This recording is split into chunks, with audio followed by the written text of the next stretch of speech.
know me, and of course Rick Patterson are co-chairing this year, and we're having a great team effort and a great team year, and thank you so much for coming. It's cold this morning, but there's always coffee and donuts at Bent Tree Lake and Wildlife, right? We're going to start out simply with our mission, which is never changing at this point. Just to let you know, the executive team and everyone here always goes by the mission, which is a privilege to include the responsibility to care for the natural world around us. Therefore, Lake and Wildlife works to preserve the natural beauty and wildlife of Bent Tree by encouraging Bent Tree CI and all residents to be good stewards of our natural resources. So that is our motto. Let's monitor, educate, and volunteer. Good crowd, great turnout. Thanks again, newcomers. People here today that have never been to a Lake and Wildlife meeting. Today's agenda, we'll welcome the new partners, of course, our board liaison report. Harold Ford is our new liaison to the board of directors, and Harold had a conflict today, and so golf course. Yeah. Yeah, that 9:30 tea time really got him. So Michael Kahn is here today, who we all know, who's going to speak for him of what is happening at the board.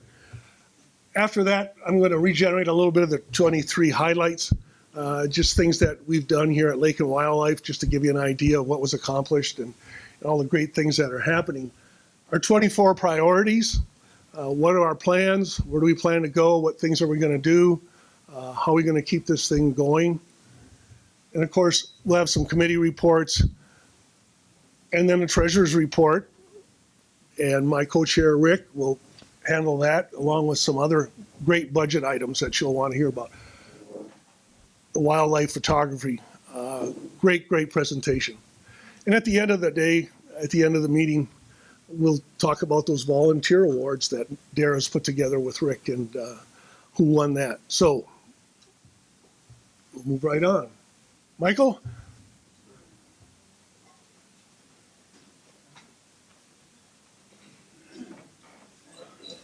Good morning, everybody. Good morning.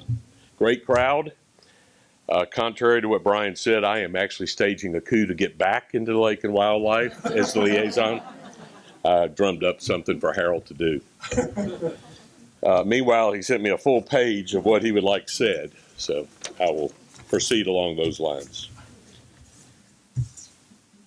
We had board of directors open the year with a January 8th and 9th orientation for new board members, of which we had 4.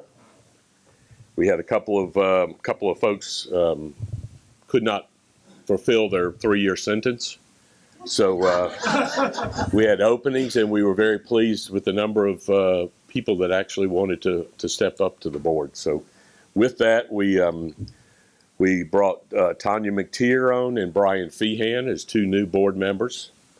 Last year, Charles Rice and Harold, says myself, and I'm thinking, wait a minute, I'm already on the board. It's Harold. This is his notes. And Harold joined the board. Artie re-upped for another 3 years. Lord knows why, but that's up to Artie. We had our first get-together, as I said, brought everybody up to speed on how the board works. Started with our first work session, which was January the 18th, followed by the first board meeting on the 23rd. A lot of things going forward aggressively, formed some new committees, of which I'm going to take a little personal plug here. I'm now heading up the Food and Beverage Committee. I don't need to see a show of hands. I know myself, we've got a lot of work to do at Food and Beverage to get back on track. We've had some little bumps in the road, and we are working hard to get that back on track so that I could stand in front of a group like this and say, please come back. So we're working on that very hard and diligently. Yes, it's like I said, I think everybody here can understand where we're at. I have been moved over to LAD. That is a very exciting group. with Robert Calhoun spearheading the acquisition of over 300 lots that are in Bent Tree, that were in the land bank, the sheriff's tax collection depository, I guess you'd call it. We have acquired those back into our control. And that committee is working very hard on looking at combinations of lots so that we can sell those. The future of Bent Tree is we need to raise revenue. And if we can combine lots for sale, that's the direction long term will be beneficial to everyone in this room. So that's what's going on there. We had all the committees come before the board. Brian and Rick did a magnificent job representing Lake and Wildlife. And it's like I said, I hated losing the liaison here, because look at this crowd that I get to talk in front of and express what I feel like is our direction for the board. It is critical that we reach a lot of people with where we're going and make sure that you're knowledgeable, educated on where you live and all the details that go behind the scenes.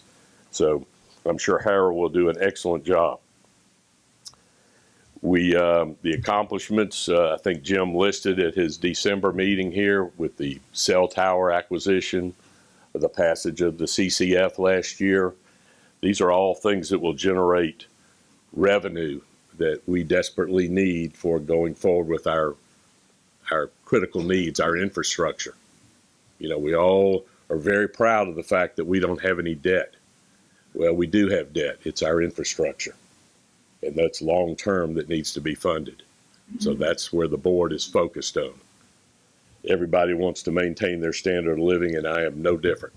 I've got a house here, and I want to make sure our property values remain the same and that we get to live in this wonderful place. So that is a focus of everyone on the board. And I think that pretty much covers Harold's notes. So I don't know if there's any questions, but I am happy to relinquish. Hello, Mr. Hardy. Spillway Bridge. Okay. That's obviously been a source of issue. We have, and I don't have a problem going into the details of it, but I don't want to make this long. How do you go about replacing that? So we went out and we put bids out, and they initially came in anywhere from $175,000 to $220,000. Okay, that was pretty much discarded. Okay, we came back to Jim prior and said we need to find something more realistic. Well, he came back with 3 or 4 quotes that came in around around $100,000, and we're still going. Now, my wife is one who walks across that bridge 3 times a week, so it's important to her. The 300,000, the 100,000 bids were an issue as well.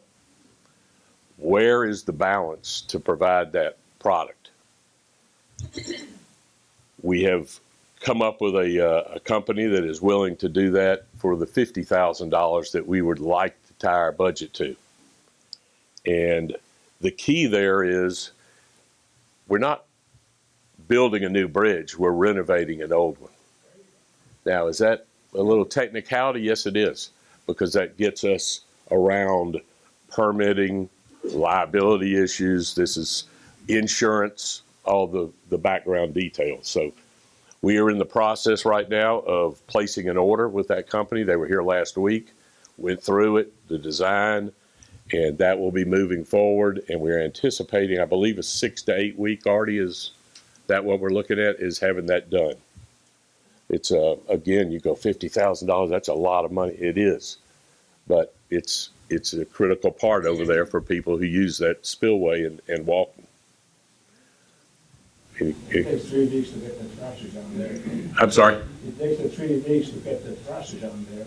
And The trusses on there, yes. It's going to be open diagonal metal trusses, 4 of them that carry The weight, and correct. And there was, we looked at different issues. Do we move it from 3 feet wide to 6 feet wide to 4 feet? Do we put Trex on it versus pressure treated material? that you have to come back in 6 or 8 weeks after the pressure material has dried so that you can paint it or stain it. So it's a pretty little, I don't use it, so I'm going, well, I don't need a bridge. But there's a lot of details that go into making these kind of decisions. And it's been gone over. Peter was very instrumental in helping us get to where we're at. So there were initial plans for 2 steel I-beams to go in, and then Lake and Wildlife was going to volunteer their help to build it, along with buildings and grounds. But we found a company that we feel comfortable with, and so that's what we're moving forward with. Any other issues? Artie, anything that needs to be touched on? Yes, sir? It's not an issue. In 1988, the board agreed to let Lake and Wildlife put the first footbridge. It was a telephone pole laid across the creek and 2 ropes, one on each side, to hold on to as you cross. Now, my issue is, first, is the board willing to tell the damn lawyers to back off and let us do some things ourselves? And the second one is to you. Is this body willing to work the way we used to in 1988 and 1990? So. Well, I can't speak for that. That's 36 years ago. You probably could transverse it back then with a rope and a telephone pole. Maybe today. I don't know, Joe. I'd be there myself, but I understand. I'm taking care of that. Unfortunately, I'm just giving you my opinion. Unfortunately, in today's society, there's lawsuits for, the coffee you're drinking is too hot. So I can't speak to that. We feel like we have to protect BTCI. And in order to do that, we have to be able to insure that bridge. In order to do that, we can't replace it. We have to renovate it. So that's the technical dance around it. And that's what we're moving forward with. I'm sorry? Yes, yes. Correct. And so we feel like we're making the right. Do you have an estimated timeline in terms of when it will be usable? We're thinking 6 to 8 weeks. So I know it's been a long time. It's been down quite a while, and these things just don't happen overnight. So that's the best quote we found, most reasonable, and can do it in the time frame we need. So we're going to move forward with that. And like I said, as one of 9 of the board, on behalf of the board, these people work a lot harder than I anticipated I would have to do. I'll be honest. My good buddy who got me said, "Oh, it'll be fine. There really won't be a lot of work to do." He and I have some issues. Thank y'all very much. Thanks, Mike.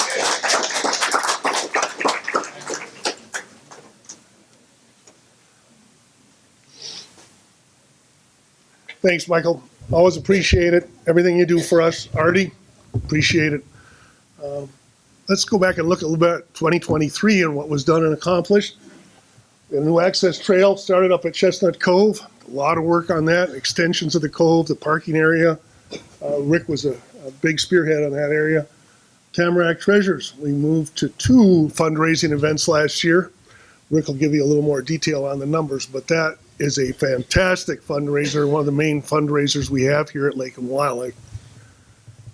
The admin lower walkway, I almost moved by, but that was so critical in Tamarack Treasures to get around the admin building and down below where all the materials are stored, where Andy's Christmas decorations are stored for putting up. And so we improved that walkway, and there's just a little cement pad left to do there, but it's a great improvement. Items fixed and cleaned: bridges, benches, tables, trails. There's a lot of work been done by volunteers here and not here today that put in new bridge abutments, put new tops on the bridges, working on benches, tables, the trails themselves, clearing trees, shrubs. And so we continue to do that and did that in 23. No spraying, 53 miles of roads in here. And through Art and his crews and zones. They keep the trees down, they keep the shrubs down, so we don't have to have any herbicide sprayed underneath our power lines here in Bentry, and that's a big task, and that'll continue again. KBTB zone improvements, Andy and his people have done a great job putting up the landscaping, flowers, shrubs, and we'll continue to do that. The pollinator zones that are so important for insects and growth here of the beautiful flowers that we enjoy. Educational programs, mainly here at Lake and Wildlife meetings. We had wildlife presentations. Eldon did a great job last year on cats and strax and Lake Tamarack, the history of Lake Tamarack last year, the Etowah River species. That was a great presentation. Native species planting, Sounds of the Night that Dara did. Also, the board, as you've seen, and at the end of the year, our general manager reports by Jim Pryor. Those are great, great presentations, educational to all of us, and we will continue those. The Lake Fishery Project, how can we forget Huff and all his work, the planters, the feeders, the stream monitoring that we do also every month, and the quarterly, what we call macro monitoring of all the small invertebrates in the streams and making sure our streams are in good shape and healthy and oxygen and pH. Very, very important for the lake, very important for us because some of that water out of the lake goes back up into the system here and with Ashley is pumped back in for our use. The stream bank restoration, which you saw last year, which we started over here at Coffee Cove, some of the stream banks being restored that were caving in, and a lot of that created a lot of silt that went into the lake, which you're all aware of, and I hear about, which is good. And this year we're going to continue that at Mulligan. Our forward-looking 24, as Michael said, both Rick and I made a presentation to the board of directors, which they requested of our goals and what our plans were and what our value was. What do we value ourselves at? What do we give to the community? And so we did that presentation. The main items that we talked about and the main items that we're going to do in the coming year in 2024 are continued education. We're going to continue to do the education. We're going to continue to do the Saturday meetings, presentations, lake and streams, green zones, enhancing those areas, helping people, and lot planting assistance. That's for those that would request or like information on planting and seeds and other things, which Dara and Barb are key helpers in and run that area for us and are going to continue to do that. Managing lake and streams. We're going to move into year 2, as Huff would say, phase 2, and stream monitoring. We're going to continue the stream bank restoration, which will continue on Mulligan. It's a very interesting area down there in Mulligan. It's a lot longer, but we're going to continue to log it and put the stream banks in the felt, which by the way is coconut weave fabric, and it disintegrates over time, which is what you see at Coffee Creek. And then the plants and native species will come up underneath. The sticks are willows.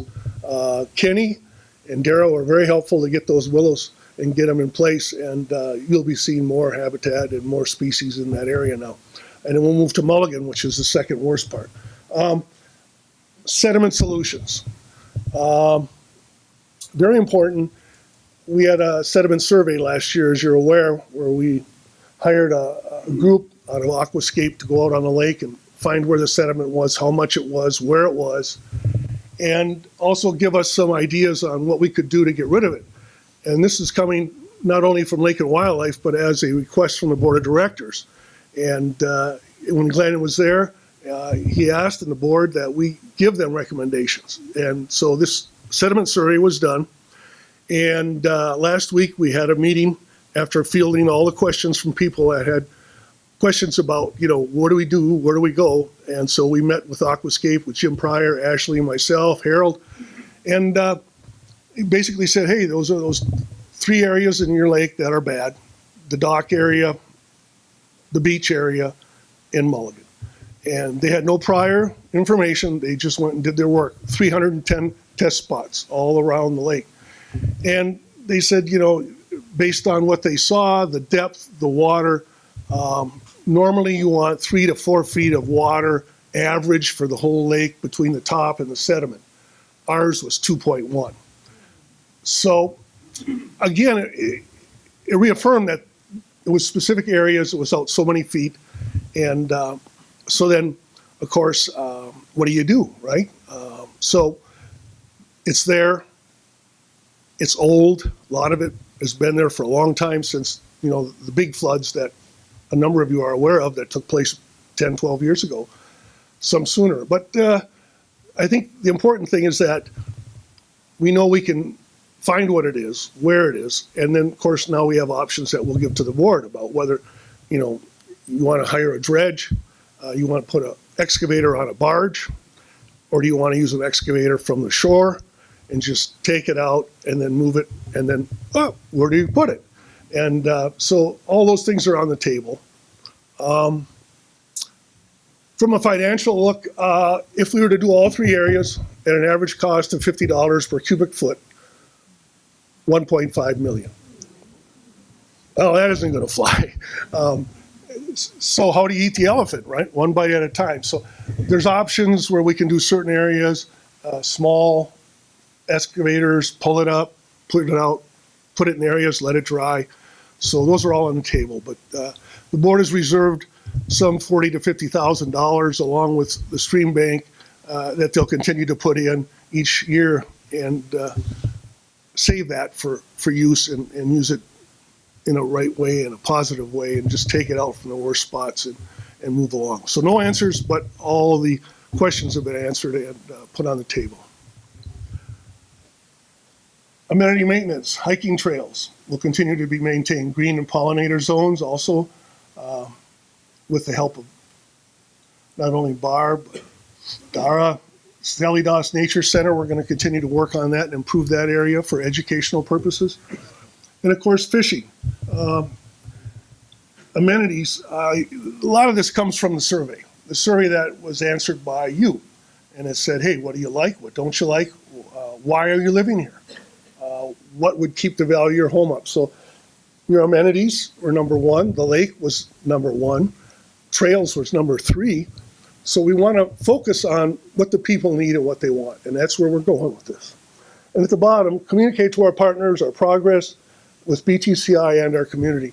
Continue to communicate. We have to communicate what's going on, what we're doing, different activities, different education, and also educate and train ourselves internally so that we all know what's going on and maybe seek more help and positive things that we can do for us. Priorities in the plan by area: fundraising, the 2 Tamarack treasures. This is this year in '24, hanging baskets, online sales, which is interesting, and Whispering Spring Days. We'll continue to work on that. Marietta, do you want to add anything to that? Do you want to comment? Sure.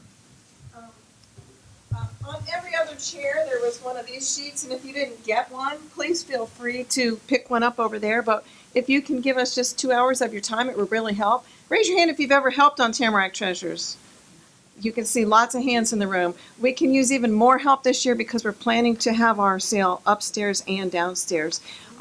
If you have any questions about specific tasks, please feel free to talk to my co-chair, Deb White, who's right there in the blue, and we'll be happy to answer any questions that you have. Also, the hanging basket sale is taking place right now, and if you didn't get one of those forms, they're on the table as well.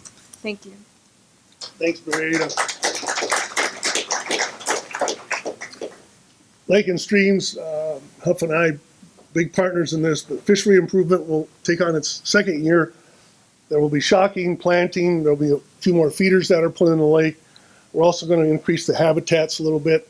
A lot of that is Huff's work, and Huff's work with a lot of volunteers and a lot of donations, which have been fantastic. And the board's help. The board is contributing this year also quite a bit. Stream monitoring will continue. Stream monitoring and renovations at Coffee Cove will finish, Mulligan and possibly others. It's very interesting because from my desk, over the last 2 storms, people say Mulligan, Mulligan, Mulligan. And there's a lot of stuff that comes down Mulligan, a lot of it from the stream that comes down into Mulligan and into the lake. And I was down there in the storm and I was watching, and a lot of it was clear to maybe a little muddy. You're going to get a little sediment. But off of Alpine, just brown, red mud. And the stream at Mulligan used to curve and go around and then come back into the lake. after the golf course was built, it was kind of straight lined. And all this sediment and mud came down off Alpine, went right down into this old stream and was sitting there, and then met as it went into the lake, and it was blue and brown. What distinctions? So that's something we have to work on a little more and make sure that we take care of that before it gets there. Big question, what are you doing for fish improvement? Well, I know Huff, are you still here? I know it's hard for you to hear, but maybe feeders, habitats, but Huff can tell you exactly what the plan is for the coming year. And I'll limit them to 3 minutes. But. What was your question? What was your question? What are you going to do for fishing? Little thing, you know, cut me short. Yeah. We are waiting until last of March, 1st of April to shock the lake again and try to determine the health of the bass, the brim, the walleye, and also the threadfin shad, which we put in the lake to feed the bass. I know that the threadfin shad were very healthy during the summer months and fall, because we'd see big schools of them up and the bass pushing them up underneath it. And I've caught, and other people have caught, a number of bass that have had threadfin shad in their mouth and crawfish in their mouth from the crawfish we put in there. Until we shock the lake in March and April, I can't tell you what the plans are, and we'll just have to see what the deficiencies may be. This much I know. The bluegill are in excellent condition, and a lot of really big brim have been caught recently. The bass, when we shocked the lake 18 months ago or so, were extremely thin because there was no food in the lake. Since then, we've put in 35 of these habitat structures. We have now 8 feeders, 2 more coming this spring, and they've been feeding the bluegill brim and the and other brim, as well as the wood ducks and the geese and the blue herons. They all have watches on or something. They just show up right before it goes off. But the bass that we've been catching, and the fishing, by the way, has been very, very good. The bass we've been catching now are thick. They're well fed. They're healthier. They're bigger. We don't catch the little bass any longer because they all have grown, fortunately. So until we do the shocking, we're not going to sure whether we're going to spend the money on additional threadfin shad, which are vulnerable to very cold water, and whether we're going to add more bluegill, more crawfish, or exactly what we're going to do until that comes in. We have now 38 of these structures in the water. 8 of them are in very deep water to support the walleye, which we see down there all the time, and 30 or so are in areas under the duck decoys.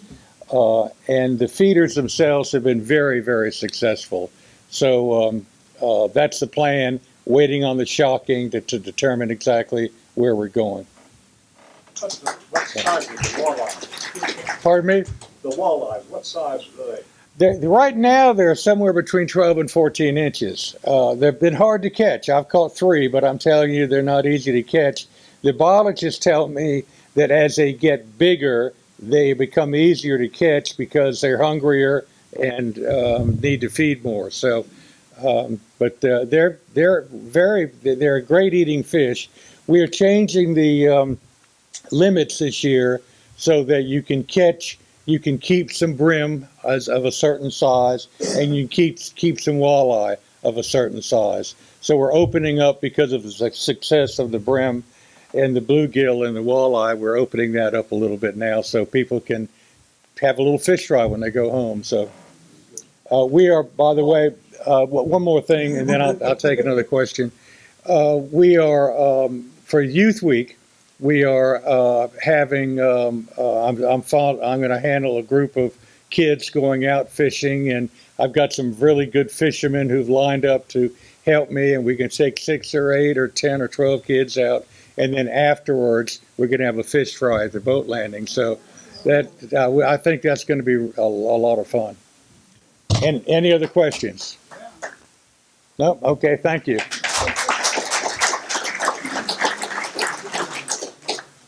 Thank you, Huff. Further priorities, wildlife, Eldon will continue to monitor the bear, the deer, the geese, and more education on wildlife will occur.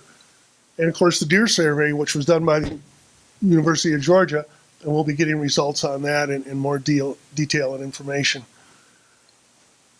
Habitat conservation, invasive plant control. Of course, we'll do the power line maintenance we talked about, the native plantings, the education and the welcome guide that we're putting together for new people that move in as far as what goes on, what are the limits, anything from fishing to home to plantings, what you can, what you can't do, or what group or committee you have to go to get permission. Habitat conservation will be handled by Dara and by Rick as a spearhead into the habitat itself, and Rick will talk more about that as we go along. Keep entry beautiful. Andy, spring and fall plantings, outdoor holiday put up, take down, hardscaping, pollinator zones, etc. Anything further to add, Andy? We okay? All right. Thanks for all you do. Appreciate it. Trails, Chestnut Cove, we all heard about that. Maintaining the existing trails, including the tree line maintenance. Replace the chair steps and blazes, which are the markers on the trees to show you where to go. And that will be done. Mason Holland heads that up, and we'll be moving forward with that this year. Special projects, Chestnut Cove, again, finishing the long trail. Sally Doss, working on a dock down there that Rick will talk more about, but keeping us involved in certain things that we can do to help fix, improve, and keep the cost down for Bentry itself. We want to continue to do that. We just know we just have limits sometimes, that's all. Special events, obviously Luann, the employee appreciation, the fish fry, the holiday party. Anything you want to add, Luann? Employee appreciation will be sometime this spring. We don't have a date yet. We'd like to work with Michael, with public safety on what's going to fit is when they have training and things. So that more information to follow. And on the fish fry, we are looking at doing it as a shrimp boil instead. So if you have thoughts on that, feel free to share with us. But that's the only thing different. And that's always the end of May, June, in that time frame. Great, thanks, Luann. Upcoming education. Quickly, very soon, the Georgia National Plant Symposium is going to be online, and it's online on a video, and our Lake and Wildlife Conservation Committee is going to host a party for that at Club Tamarack up in the fireside room on Saturday the 24th from 9 to 12, and on Sunday from 2 to 4:30. You can get more details at the GNPS Symposium, but the person that's working it, Dara, would you like to speak about that? It's always fun, and you get a lot of insight. You can look online to see who's speaking and their topics. You can come for the whole thing or any particular part. There's probably 4, maybe 5 speakers involved. We'll have light refreshments and just get together, put it on the big TV in the fireside lounge, and so you'll be able to hear it. And that's what it's about. Just come on out if you're interested at all in any part and see what it's all about. Thank you. Thank you. Also, upcoming meetings. I wanted to put this up here just to give you some ideas. In March, we're going to have Gerald Hodge, who is a leader and fellowship, a friend of the bears. So it's going to be a great topic on the bears and the habitat for life here. What happens? April, Rick is going to do a special presentation on Lake and Wildlife, what the vision is, our mission, our budget, and where we stand, where we're going, and giving you a little more details and welcoming your input at that time. May, Huff will have a special speaker, fish biologist, to speak about the lake. And then in June, NASA Skywatch, Star and Night Volunteer Program, there will be a speaker here from the NASA Volunteer Group. They'll talk about stars and the lights at night, and that'll be very interesting. August, of course, July there's no meeting, but August we'll have Lori Forrester, who is our regional director from the Upper Etowah Wildlife and Habitat and Watershed. And she'll speak about the Adopt a Stream program and about the lakes and the streams and where they go and what they do and what the program's all about. There'll be more later. Stay tuned, more to come. Now, I'll move along and have Rick come up and give his portion of the Treasurer's Report Plus. Rick.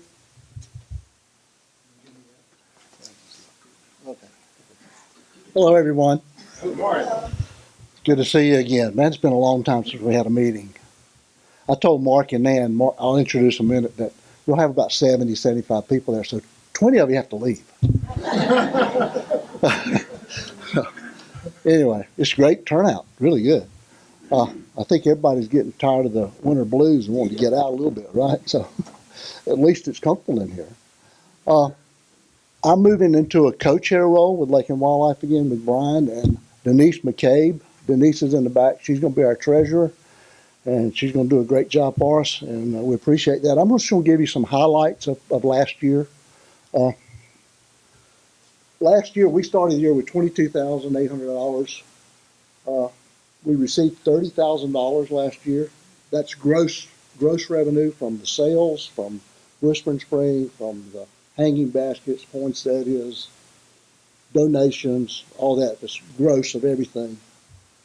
We had expenditures of 42, and so we had a net in here about 11,000. So we reduced our balance by about 10,000 last year over what we were doing. Okay, but we did a lot of things last year. One of the major things we did was Chestnut Cove Trail. This included putting in some steps and things like that, but also most of it was the parking area. And I want to thank Bill and Tammy Johnson, who donated the labor, the equipment, the block, all of that, probably close to $40,000 to $45,000 worth of cost. So if you see Bill and Tammy, say thank you for that.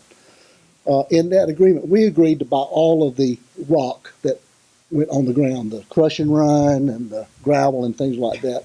And that amounted to right at $10,000 total of what we spent. But to get what we've got up there, if you haven't driven up there and seen it, just go by and drive and look at it. We can park probably, it's according to who you ask, I say about 5 cars or trucks, big trucks, comfortably in there.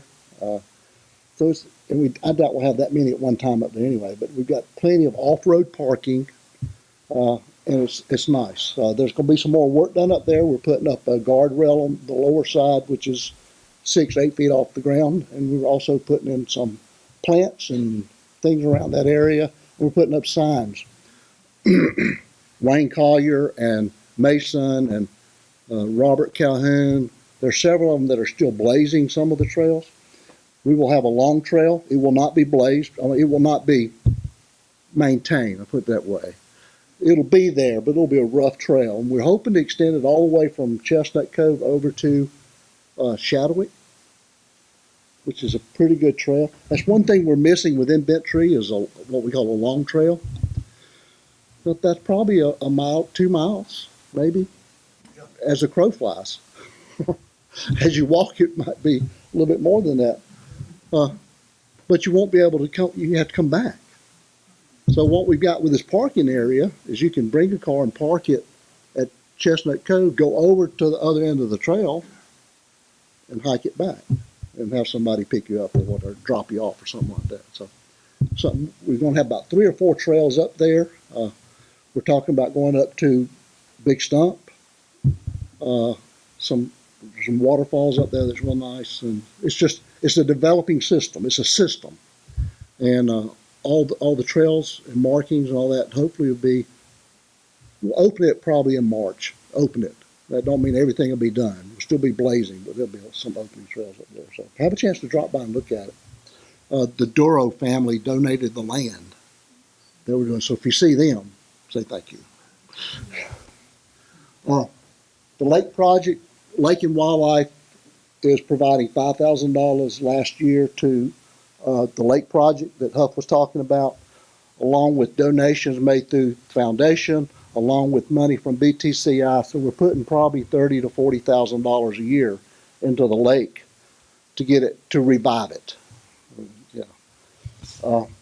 trails maintenance, and this is basically, a lot of this was Sally Doss after the storm, cleaning up and all of that. Also, we put in a rope on the Denny Ridge, on Echo Ridge Trail, so you can pull yourself up. You wouldn't believe that costs some money to do that. You think it's simple, just put a rope, but that's probably about $2,000 project. The walkway, $2,200.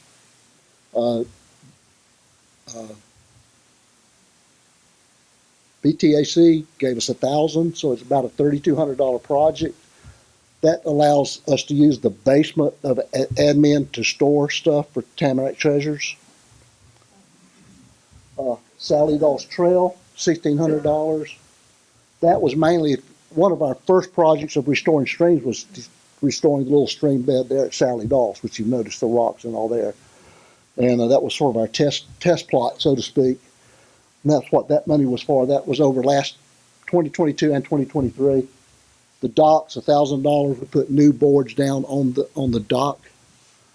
Habitat conservation, $1,000. This was mainly seeds and plants for habitat conservation. And then wildlife, $815. That was mainly the beacons that you'll see out on the lake that are goose scare offers. Whatever you call it. That's the new word. I grew up on a mill village, so that's how we talk. But the net revenue from Tamarack Treasures is $16,000. These ladies and gentlemen, mostly ladies, do an outstanding job, and we would not be able to do anything without them. Andy works his tail off on these hanging baskets and poinsettias and all that stuff, but you look, it's great. So I mean, it's good that we have that. And Whispering Springs, go out there and work 2 hours and water plants and help people put things in cars, and we made $1,400 last year from that. But this all takes volunteers, and we're going to keep talking about that. I mean, it takes a lot of people to do everything we do and everything we're planning this year. So I just encourage you, when we get ready to talk about volunteers, even if you don't know the flip about anything, all we need is an hour of your time, and we can tell you something that needs to be done. And we've got people that'll be glad to tell you. Okay? This is our organization. I'll do this real quickly just so you know. This is people that sit down once a month and sort of take what you have given us and come up with the things that we're going to do. Brian and I are co-chairs. Harold is our liaison. Secretary is Carol Lahat. Denise is our treasurer. Then we got support group. We got Sunshine with Mary Jane Rizzuto. Membership support, Megan Quandary. Maybe there's a quandary. Communication, we appreciate all that John does on communication, videotaping, and getting our sound up. He's working with Dara, who is providing all the information that goes to the Echo, goes to our Friday news, and handles our email, website, all that stuff we got. Mary Ava and Deb White on fundraising, special projects with Kevin O'Brien, events with Luann. And then these are the people that do the work. This is our core committee. Lake and Stream with Brian and Huff, Trails with Mason, Andy with KBTD, Habitat Conservation with Dara, and Wildlife with Eldon. They deserve a round of applause.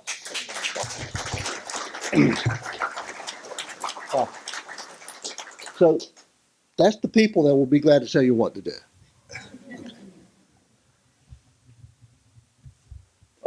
This is our 2024 budget. We sat down over the last 3 months, starting in November, and asked every one of our committees, what would you like to do this year and how much money you need? And basically, we started out with $10,400. We anticipate, they also project what our revenue is going to be. So revenue of $17.3, projects 21.5. So we'll end the year next year at $6,000. So it's going down, but we'd rather use it than have it sit in the bank. Okay, we're doing a lot of good stuff. We're not just wasting money. Some things I know he talked about the lake project. We talked about that's going to continue on. We have an ad hoc committee that Buddy Creef, the president of the board, has asked us to set up. And basically, you'll hear the term WI. Anybody know what that means other than Dara? It's wildland urban interface. That's what we're living in. The wildland, the wildlife, we live in the woods, that interface. So what the ad hoc committee is doing is how do we establish an overall bent tree plan for that? And I'm leading that. Dara, there's several people on that committee, and we're kicking off next Thursday. If you'd like to be involved, let me know. I'll tell you what to do. One thing that's going to tie into that is you remember last year we had the presentation by Clayton Preble and those about the fire, wildlife. That grant is supposed to be issued sometime next month, my understanding. So whether or not we get it or not, if we get it, we've got to be ready for it. How's that going to impact our WI, wildland urban interface? So trying to manage all those together. First thing that'll happen is there'll be assessment of all the properties in Bent Tree. I am on that committee to assess that. So I'm the voice of reason. So anyway, Dara scared them off. They think they're getting it easy with me, but we'll see. We're going to complete blazing the Chestnut Cove trail system and a beach master plan. One of the things that we're looking at, or the board or Jim has asked, is mainly because in the survey that we all did last year, the beach was a major amenity. And so there's a lot of things people want to do to improve the beach, but we need a master plan. So I've asked Art to lead a group, an ad hoc committee, to basically lay out a vision, at least to get us started. And then we can have discussions with people about that and then say, this is what we want to do with the beach, whether it's walking paths, planting plants, changing the swing sets, build a what do you call it, the bandstand or whatever it is. We're going to sort of go through and look at all that and put together a cost benefit analysis of that. And then we'll present that back to Jim. We'll probably have a landscape architect come in and do a drawing of it. And it's not going to take place this year, but it'll give us a plan over 5 or 6 years so that everything we do fits into the plan and not everybody go off and do these little things here or there. So that's what we're looking at. That's one of our plans. Okay, one of our themes this year is going to be make only memories, leave only footprints. We encourage everyone to be out and about, and we're just getting ready to take off in that vein of getting out into the woods, looking at the butterflies, looking at the birds, looking at the animals. A lot of plants are starting to show their faces. Daffodils are coming up 3 or 4 inches high. So that's the first sign of spring, that and the robins, of course. So anyway, so we want to encourage everyone to do that. And part of the way of doing that is mainly photography. I can't remember everything that I do, but I can take pictures. So we're trying to encourage that, and we want to use this because we want to leave the forest as pristine as it is today, but we want to be out there in it too. So this speaker is sort of kicking us off on that vein today. These people are great friends of mine. Nan is my sister. I've known her for about 68 years. Mark is her husband. I've known Mark for probably about 52 years. So I've known him a long time. They're very diverse people. Mark and Nan are part of the Cane Creek Bluegrass Band. If you haven't seen, if you go online and look it up, you'll see their YouTube videos. He's not speaking about bluegrass today, but that may come in. Who knows? Mark is a residential photographer. He's been doing that for 10 years. When he retired from his other job, he began doing that. Nan gradually retired, and she's now his spotter and cohort. And what they basically do is every day they go out to some state park or some natural area for about 2 or 3 hours first thing in the morning or late in the afternoon and spend time looking for birds and taking pictures. So I've asked them to come and speak to us, sort of kick us off this year, and introduce Mark Harvell and Nanette Harvell.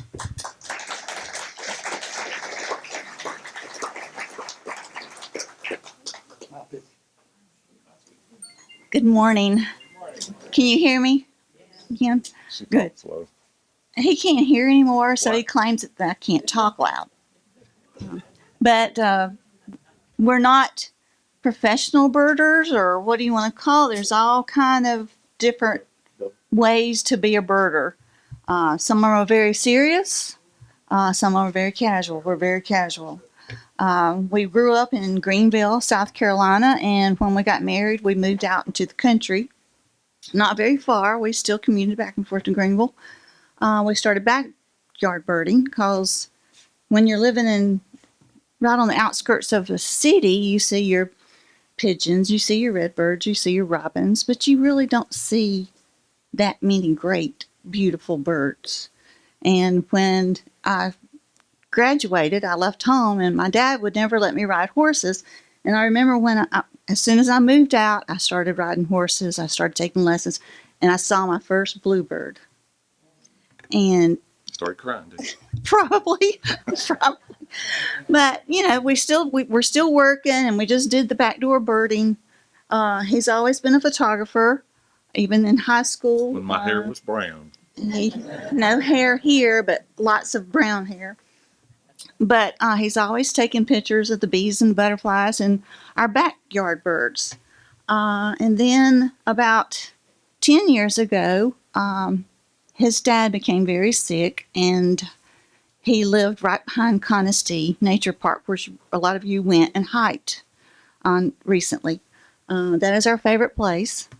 So we would go and take care of Dad, and then we'd go walk around Conistea to kind of chill about things. And of course, he took his camera, and we started taking pictures of birds. He did. But you are now. Well, no. But we met some people that were birders, and we actually went on our first bird walk, which was a disaster. It was. They were very intense. So that's what I'm saying. We're very casual. When we went on the bird walk, it was very educational, but it was very stressful. Some people are they have to write down every single bird. They count every chickadee they see. They don't take pictures. They don't take pictures. They don't want. It was really stressful. So we've been doing this for 10 years, and we haven't been on another one.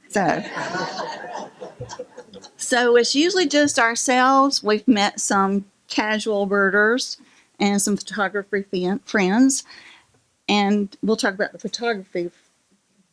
It's very hard. Yeah, he'll do the technical stuff, but it's very hard to take pictures of the birds because they're always moving. So to begin, we would go to Conistea, and we would spend a lot of time on one of the docks, and he would take pictures of ducks. And they're big. They're in the water, they're eating, they're busy, they're not paying you any attention.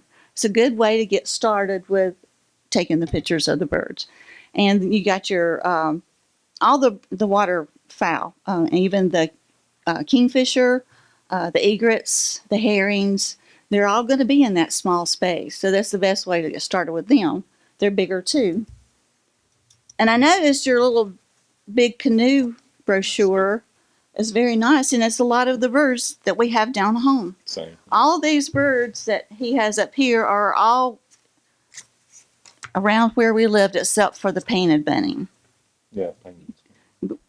we'll go to Augusta. We went to Edisto with Rick and Chris last year, but they do not come up to our area. So there's so many different birds just right in your back door you don't know about it. They're either migrating through your kinglets and everything winter here. They don't breed here, but you can see those little birds. They're beautiful little birds. But so don't get feeling too pressured when you can't get a good picture. Yet he did just buy me a camera. I'm not a photographer. I've been with him for 52 years. What? And when you with somebody that's a photographer like this, you don't try to take pictures. But we all carry around our little computers, and they have a camera in them. The best camera to have is the one you have with you.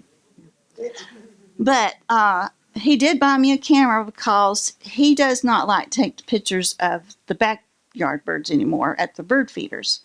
And I'm always out in the garden or doing something like that, so I'm going to try to take pictures this year of my garden birds.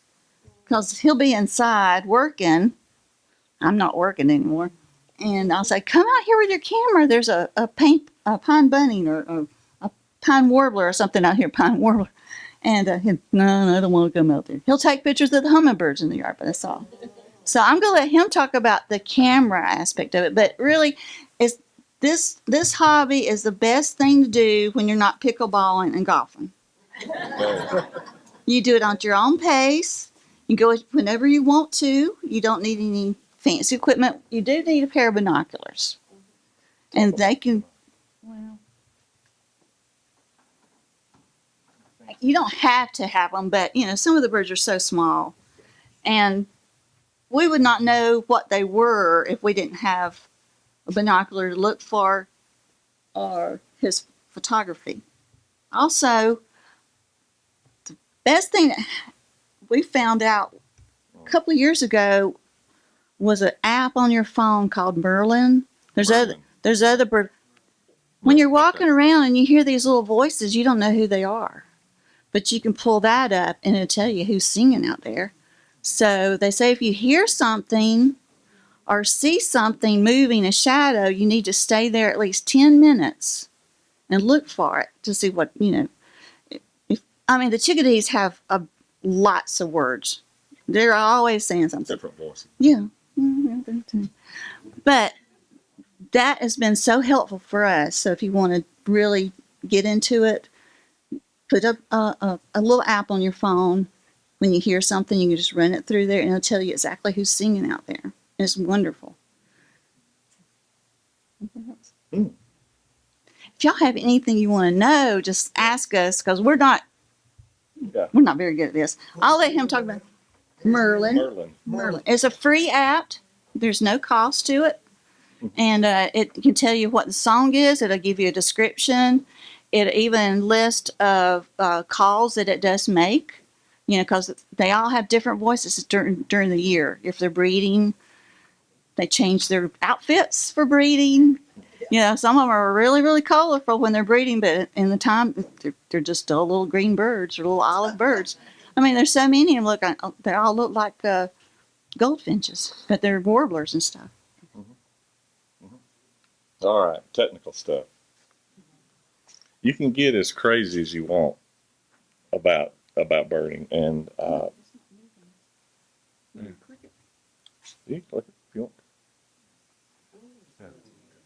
And if you have any questions about any particular picture that how it was taken and settings and all that stuff, like I said, I can get really in the weeds with this stuff if allowed. Okay, and so I'll try not to, but the exposures, lenses, all that kind of stuff. Man,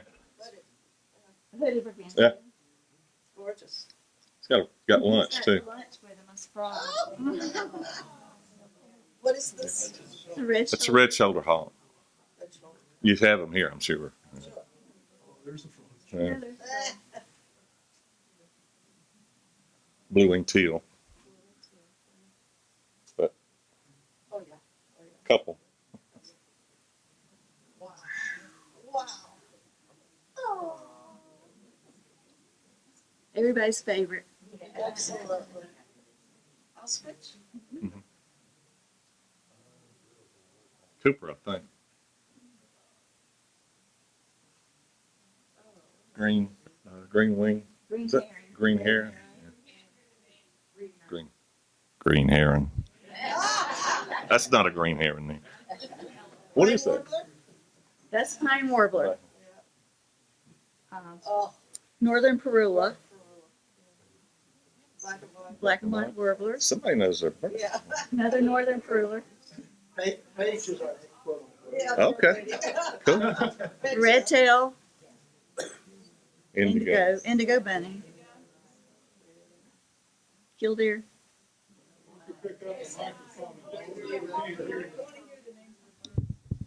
That is a black-throated green. I was trying to get my words together. Now that was up on the parkway. They don't. The only warblers we have that nest in our area are the prothonotary and the common yellow throat. Maybe the hooded. These we follow. If you get into your birding, if you have a little bird club here, you could say, I saw such and such over here, or you're like when they're migrating through, because half of the warblers don't stay here long. They're just flying through. Black-throated green. Chestnut side. Black barbarian. Black barbarian. These were up on the Blue Ridge Parkway during migration. They do come through Conisty, but they're just not there long enough for us to catch them. So we'll when it gets warm, we'll just go up to the parkway and find all kind of birds. Hooded. That was at Sassafras Mountain. Hooded warbler. It's a one-eyed hawk. One-eyed owl. Actually has one eye. He lives in Conisty, and he's been there for many, many years. Doesn't seem to bother. He's only got one eye. Barred. Cedar wax. Cedar waxwing. Do you see a bird and then you have to watch them for a long time, prepare to take a picture, or is it like you get lucky and you're ready to snap it? It is difficult, very difficult, and we don't want anybody to get stressed out. Like my little camera, I went walking, I was trying to take pictures of the birds. They move a lot. That's why I say, it's good to get started doing the big birds on the water. You get a little bit of a feel for it before you start catching these little bitty guys, because they're difficult. But if they're eating, they're going to be sitting there for a while. And the warblers are usually eating because they're migrating through. They fly at night to avoid the hawks and birds of prey. They pick them up on radar. And you can if you go to eBird or something, you can see maps and see how many thousands and millions of the warblers are coming through at night. But you do. You can get a little clicker. Sometimes it helps. It makes little noises. They get curious. And they'll look. They get curious. They'll look. But your little kinglets and stuff are so nosy little things. If you stand there long enough, they'll come out and see what's going on. Yeah, they'll come look at you. If you hear the warblers and the kinglets, they're so curious. And the northern parula, you stand there long enough, if you hear them, they will come out and say, what's going on down here? What are you doing? Big white head. They might not be here long, but and that's another thing about your white head. A big white He gets fussed out because a lot of people with their serious birders, they go camo. Yeah. Totally camo, which is fine. Yeah. I wear a hat. I pull my hair back and I wear a hat. I wear this. For many reasons. They don't like the color white. Yeah, so. Well, But it looks like you're doing okay. Some are okay. Yeah, but at the parks, at like Conisty and all, the birds are so used to traffic. There's joggers, there's people with dogs, there's children running and everything. So they're used to people moving around. So they're not going to We be. have a question. Yes, sir. Question, I'm assuming you're using manual focusing, but are you trying to do single shots or multiple? Multiple. Yeah, these new cameras, these new mirrorless cameras will shoot 20 and 30 frames a second. So that's why you get more opportunities to catch one. But these new cameras also have eye detection. They'll actually, the technology's gotten really crazy. If you got a bird or an animal, you have it on animal eye detect, and if you get it framed, it'll put a box around the bird. If it's facing away from you, now if he turns his head, it'll put a box around his head. That's the focus point. If he keeps turning, it'll put a box around the eye, and it will follow it as long as and you can just fire away, and then just hammer away. Yeah, and but technology, was going to say that it's from what it used to be in film days to this now. It's amazing. What's this? That's a northern Parula that's not in breeding colors. That's what when they go, like he would have a rosy chest and everything. A lot of the birds are around, but they're just not, they don't have their mating clothes on. So Mating clothes. And they sing different songs, so if they're not excited about a girlfriend, they won't come down and look at them. I'm not going down. I'm gonna eat my berries. No, but to continue your answer, I normally shoot in manual, and shutter speed. If it's a bird in flight, if it's a bird in flight, the shutter speed is going to be 1/250, 2,500, or 1/3200. And normally it's wide open aperture because you're trying to get as much light in as you can. And always use automatic ISO. That's huge because you don't have to mess with that. The camera is going to try to lower the ISO as much as it can to fill those other two parameters that you just told it, and it makes it so much easier because there's one less thing to worry about. You just hit it. Pretty. I wonder what that is.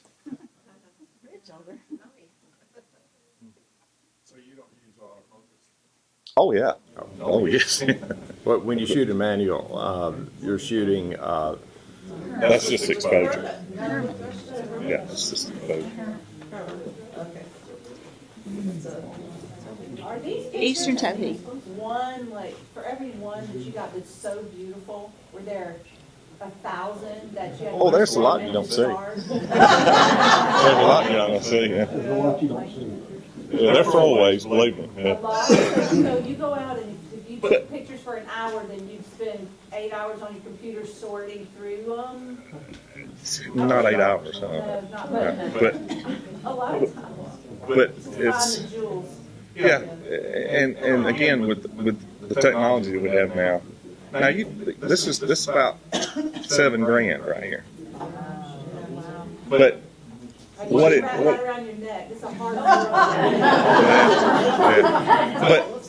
but the technology, like I said, is the eye detection focus where it locks on and holds it. It's amazing.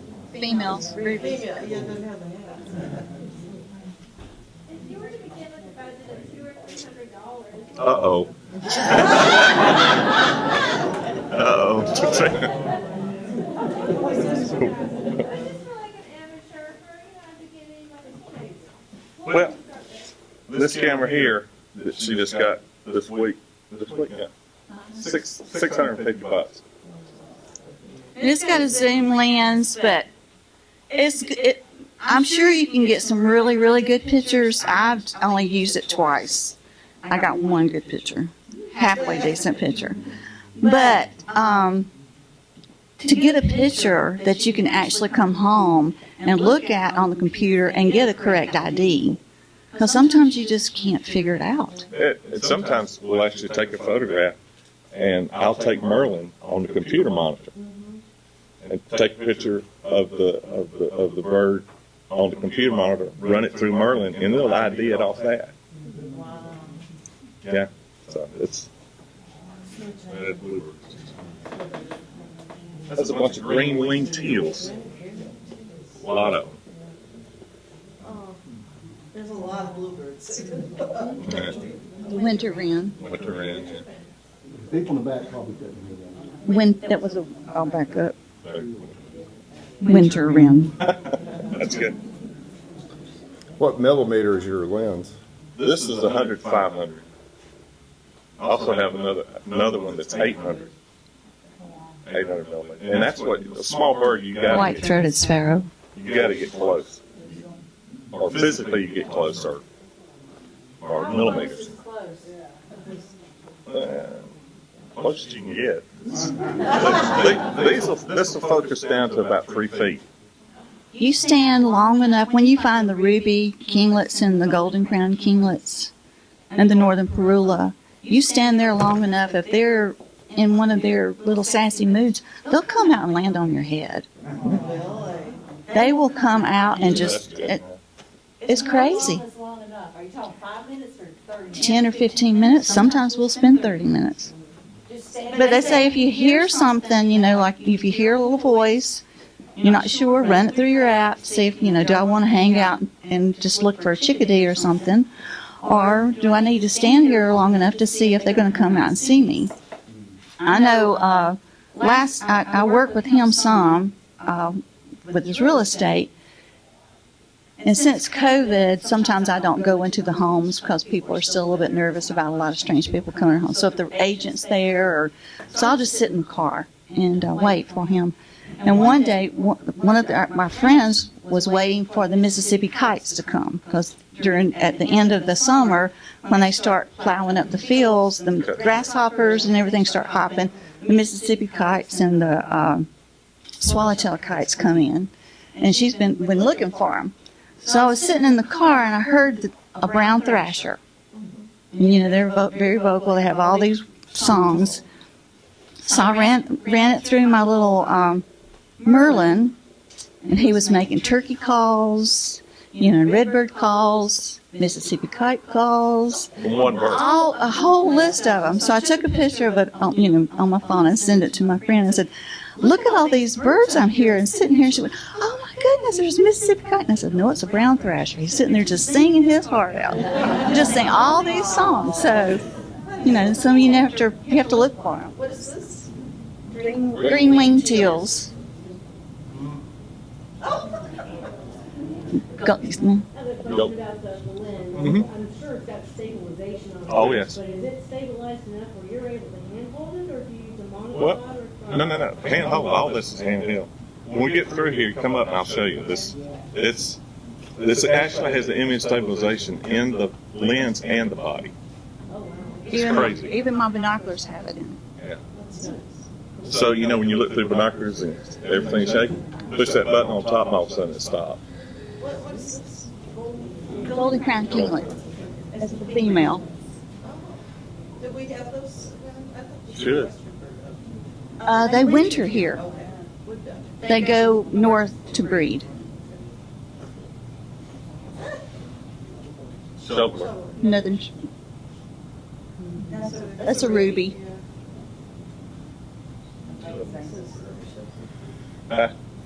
Those dudes are fast. I mean, What is that? What was that black and white one? Hooded merganser. yeah, and they are quick. Do we have those here in our lake? Yes. Probably, yeah. They're very skittish. I mean, the mallards will sit there and look at you all day long, and the geese, but the wood ducks and the mergansers, you almost have to sneak up on them. They'll fly off. Yeah, they won't come close. That's a pintail. Do you shoot in raw or do you shoot JPEG? Raw. The processing of these, that's a whole nother. We could talk for hours about that. That's the hairy. Can I ask you a question? After you take a picture, do you edit it? Oh, sure. Oh, yeah. This is not out of camera. Yeah, it's been cropped and monkeyed with a lot. We don't have those here. This is ibis. That's at Tennessee. It was at Tennessee. They have seen them at Conisty, and they say, they're not supposed to be there, but nobody's going to tell him he's not supposed to be there. He's just flying by, and there's a lake down there, and Whiteville. yeah, we've had. He documented about 6 years ago black belly whistling ducks at Conisty. They're not supposed to be And they're not supposed to be there either. They're not supposed to be. We actually had a sighting, I think it was Michelle Marcus who was here, We're, When you said that earlier. when we get to them. Wow, that's cool.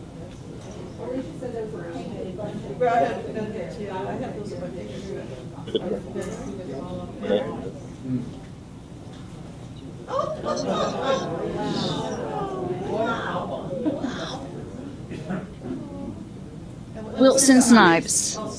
And there is, right now, they're in the process of changing a lot of the bird names. They sent out a list. Any bird that was named after a person, they're going to be changing their names. And if you've never been on a snipe hunt, we'll be glad to say. Yeah, right. He had been to Home Depot. It's very comical watching them nest because the male will go out and get the stick, and then he'll bring it to her, and she rearranges the furniture. They actually were able to build a nest here that was about that big eventually. Oh, wow. But it took many tries. A windstorm would come up, well, and it started over again. What are those again?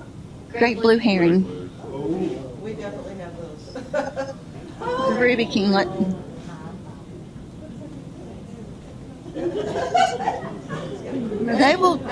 They're tiny. They're about the size of a hummingbird, but fatter. There. But they will come out and just fly over top of your head.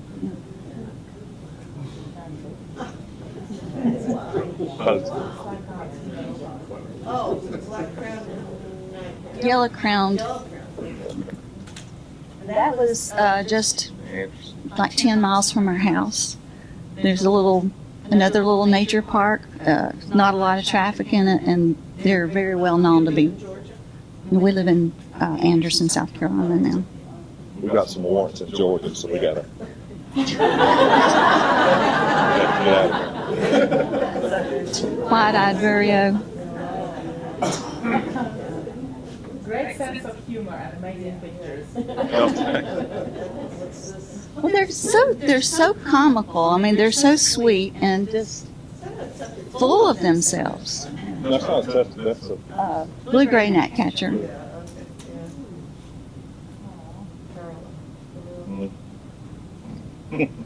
Great crested.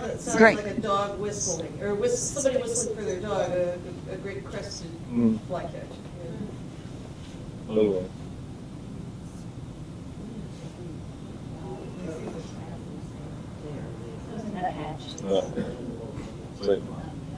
Brown. That was a brown-headed nuthatch.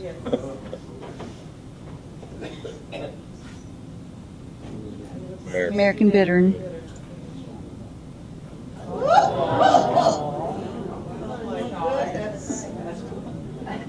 Well, one year we had a flood and it moved all this mat up close to the observation deck, and those bitterns would walk around on top of that mat and just stab these lobsters, crawfish, stab these things, and they were maybe 10 feet away from the edge of and kids screaming and jumping up and down on the deck. They didn't care.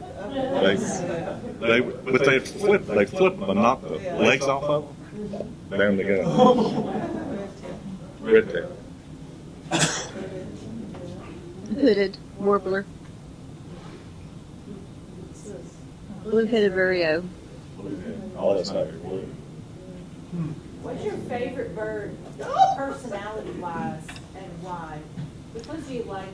Do you just like their personality? The kinglets, they're just so comical and they're so cute. They look like little fairies when they're flying up under the bushes, to get in their little caterpillars and stuff. They look like little fairies, and they're very active. They're tiny. They flip their wings. There's a lot of throwaways when I'm taking. It's the scarlet tanager. There'll be a branch with nothing on it. He's gone. Oh. There you go. I've never seen one. That's very amazing. That was the other stuff. Rick Chris. Yeah, he was talking about crying. There was a couple of times I thought I'd never see an eagle, and then we got serious into birding, and there's actually a farm right down the road from us. That last year there was 14. He's got 3 farm ponds, and you could stand there and watch the adults teach. You could watch the adults teaching the youngsters to fish. Don't know how there's any brim left in there. I mean, they don't miss. It's just pass after pass, bam. And the second time was when I saw the painted bunny. What binoculars do you suggest, and what do they run?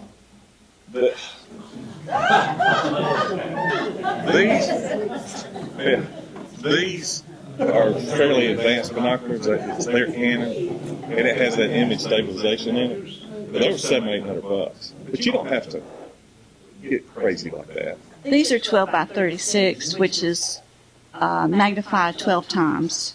Yeah. And the 36 is the size of the lens to gather the light. But again, even with camera stuff, and if you've got $2,000, I'm going to get a system. You need at least 300 millimeter for a lens if you get a bird. And it's best to spend $1,500 on the lens. Wait a minute, that was a yellow-throated warbler, is that right? Yellow thread warbler. It's best to spend $1,500 on the lens and $500 on the camera body. The lenses will stay with you. The bodies will get outdated and Tennessee. but you can get, like I said, you can get really crazy with it if you want. It's like any hobby. You can. Dick Sissel. Dick Sissel. We've got one small area that they come to, the same farm with the eagles. And that's about as far down as they come. And they breed.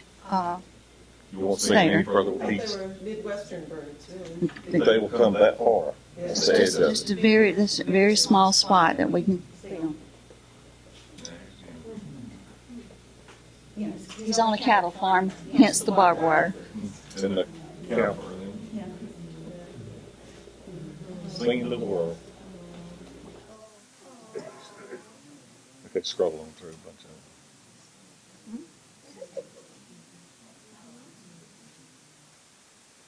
Are we going back to the front? No.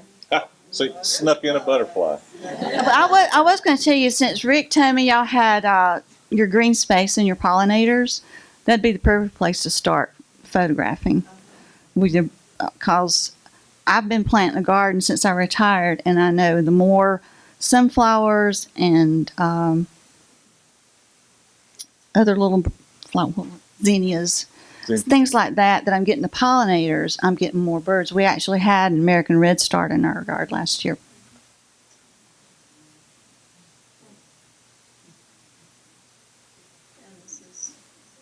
That's Dick Sissel, I think. No, that's that little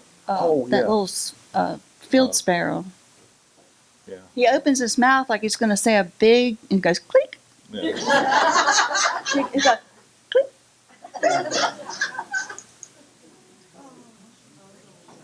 Scroll through these. For your editing, do you use Photoshop or you Lightroom, Photoshop. Yeah. But I tell you, Photoshop has gotten this cloning. Back up a little bit.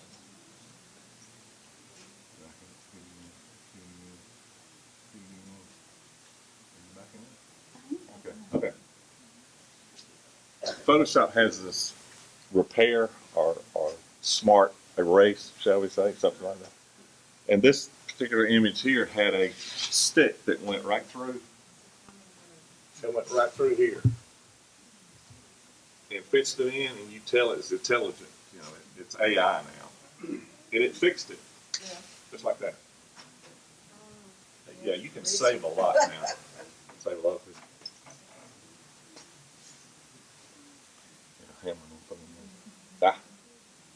He told me to go fast, but I wanted to tell you the little story about the monarch. Last year, and it was another time I cried. Last year, we went up to the parkway in September when the monarchs are supposed to be going over, migrating, and they do the hawk count. Didn't see any monarchs up there, so we stopped at Sassafras Mountain on the way down where they were counting hawks. They have a lot of goldenrod out in the back, and there must have been 1,000 monarch butterflies. It was unbelievable. And again, you don't see the throwaways. That's the only.